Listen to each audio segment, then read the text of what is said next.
The Honourable Leader of the Third Party. Thank you. So tempted to carry on that line of questioning, but I won't. I was struck yesterday during debate on the gas tax amendments how reluctant the Minister of Finance and the Premier were to tell this House that 3/4 of the funds raised from the carbon tax are not going back into islanders' pockets directly, as our plan would have done, but they're going to be used to subsidise our continued use of fossil fuels. I couldn't understand how a plan which had been celebrated so much by this Premier, the Minister of Finance and everybody else on that side of the House could make you feel so uncomfortable last night that you couldn't even talk about it openly. A question to the Premier. You have promoted the Gas Tax Act as a way to offset the cost of federally imposed carbon taxes. So why are you not enthusiastically telling islanders how you are subsidising their fuel costs? Yes, you are. Honourable Premier. Mr. Speaker, there's obviously a wide gap between the third party and our government when it comes to this very question. Leaving 3 cents in islanders' pockets, Mr. Speaker, we do not consider that to be a subsidy. Neither, Mr. Speaker, do we consider it to be a subsidy encouraging bad behaviour, which is exactly what the Green Party thinks. Thank you, Mr. Speaker.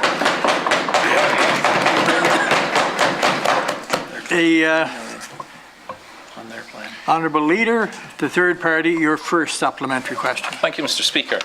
All of the line of questioning from the official opposition today was regarding climate change, whether it was air conditioning in buildings, whether it was the stability of our grid, or whether it was solar, the lack of incentives for solar powers, for solar power here on Prince Edward Island.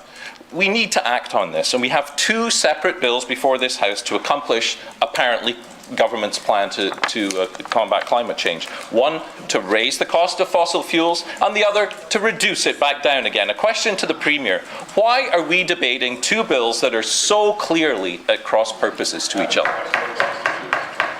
Honourable Premier. Mr. Speaker, yesterday evening I used the analogy, and we had the lights on in here, fortunately, but I don't think the Leader of the Third Party had his hearing aid turned up, but I'll say it again. I used the analogy of the high jump. And in order to execute a successful high jump, you have to have a decent run at it, and it's something I've tried in my time. So, Mr. Speaker, what we're doing is lowering the excise tax on gasoline that's currently very high for islanders. Islanders currently, Mr. Speaker, pay 18% of their transportation costs, which is the highest among any of the provinces in the country. So we're creating some space in order then, Mr. Speaker, to bring in the carbon levy, and we'll have a chance to consider it now that the Leader of the Third Party has agreed that it's time to go to second reading. Thank you, Mr. Speaker. The Honourable Leader of the Third Party, your second supplementary. Thanks so much, Mr. Speaker. Bill 62, the deliciously ironically titled Climate Leadership Act, clearly states that the principle of that bill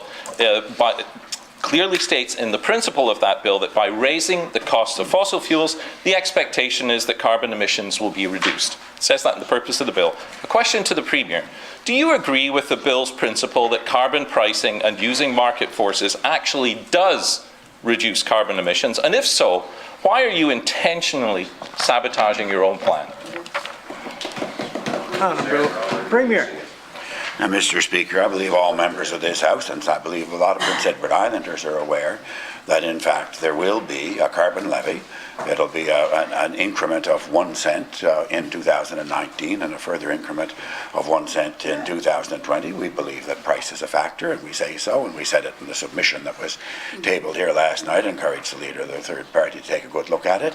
And, Mr. Speaker, we also believe that islanders will make the right choices. They will respond when the technologies are appropriate. They will drive electric cars when electric cars are available. And, Mr. Speaker, they have done this for decades, Mr. Speaker, and that's why we were able to put forward such a convincing case, a case that was accepted, that we have a carbon reduction plan, a plan to reduce greenhouse gas emissions that will meet our targets and that islanders are supporting. Thank you, Mr. Speaker.